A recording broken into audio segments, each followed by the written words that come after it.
Sabarkantha LCB પોલીસને ગેરકાયદેસર દારૂની હેરાફેરી સામે મોટી સફળતા મળી છે। બાતમીના આધારે પોલીસે એક ટ્રકને રોકી તપાસ કરતા તેમાં ખાસ ગુપ્ત ખાનું બનાવી ભારતીય બનાવટી અંગ્રેજી દારૂનો જથ્થો સંતાડવામાં આવ્યો હોવાનું સામે આવ્યું છે।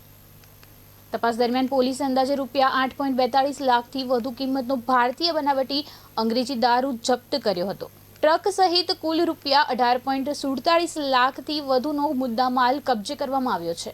પ્રાથમિક તપાસમાં આ દારૂનો જથ્થો રાજસ્થાનથી ગુજરાતમાં ઘુસાડવામાં આવી રહ્યો હોવાનું બહાર આવ્યું છે। આ મામલે પોલીસે હનુમાન જય કિશન બિશ્નોઈ રહેણાંક ગુડામલા રાજસ્થાન અને ઓમ પ્રકાશ હનુમાનરામ વેનારામ જાટની ધરપકડ કરી છે, જ્યારે અન્ય 2 ફરાર આરોપીઓની શોધખોળ શરૂ કરવામાં આવી છે। દારૂનો જથ્થો ક્યાંથી લાવવામાં આવ્યો હતો અને કોને પહોંચાડવાનો હતો તે દિશામાં પોલીસે વધુ તપાસ હાથ ધરી છે।